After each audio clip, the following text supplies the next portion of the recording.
જય અલગ ધણી.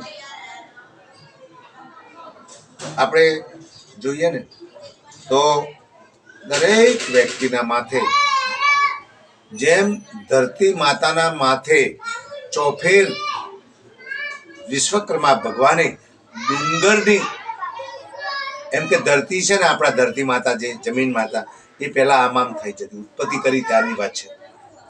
અને એ પછી વિશ્વકર્મા ભગવાનને માતાજી પ્રભુએ ઉત્પન્ન કર્યા ને, ત્યારે વિશ્વકર્મા ભગવાનને આ બધું સોંપ્યું હતું. અને વિશ્વકર્મા ભગવાન આ ધરતી જ્યારે આમ ડમક ડોલક થતી હતી ત્યારે ડુંગરની ઉત્પત્તિ કરી. અને ડુંગરોના નામ પણ, પર્વત જેને કહેવાય, પર્વતોના નામ પણ આપેલા છે. અને એ પર્વતો આ ધરતીની કોરે મોરે પર્વતો મૂકેલા છે અને એને સ્થિર કરી છે, માતાજીને સ્થિર કર્યા. એ જ રીતે જો ધરતી માથે જો વજન હોય તો દરેક વ્યક્તિના માથે વજન હોય. કેવી રીતે સમજાય છે મને તમને? મારા તમારા પર વજન છે જ બધાનું. એકબીજાનું વજન એકબીજા પર છે. નારીને નરનું વજન, તો નરને વળી કોઈ એનો શેઠિયો હોય એનો વજન. એમ કહેવાય કે એકબીજાને તમામ જીવોને ઉપર, એમ કે તમામ જીવો ઉપર આપણા કરતા ઉપરી હોય છે. અને એનું આપણે સમતોલ રાખવું જ પડે. ભગવાને કેવી રચના કરી છે, જુઓ તો ખરા, કેવી રચના.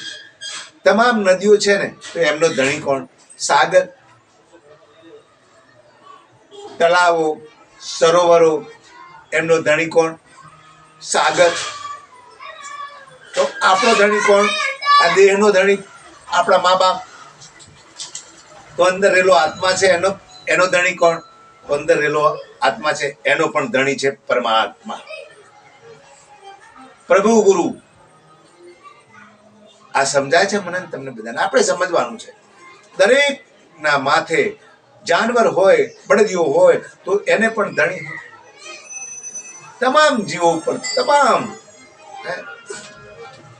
જેટલા જગતમાં છે, અરે આ જગતમાં તમે જુઓ કે આપણે સૂર્ય દાદાને ધણી કહીએ છીએ, એમ આપણા માથે તમામ જીવો માથે આ વજન મૂકેલો છે. અને વજન ના હોય ને, વજનથી વિચલિત થાય ને, તો એનું કેવું થાય ખબર છે? એને ગમે તે રીતે અથડાઈને મરી જવું પડે. અને વ્યક્તિ વજનથી જ સારો એમ સમતોલ રહી શકે છે. આજે આપણો પરિવાર હોય, છોકરા હોય, તો મા બાપના કીધામાં રહે, ભાઈઓના કીધામાં રહે. દરેકને એકબીજાની બીક હોય કે ભાઈ મારા પપ્પા બોલશે, અરે ભાઈ મારો મોટો ભાઈ છે ને બોલે એવા છે, અને મોટો ઉભો કે મારા પપ્પા બોલશે.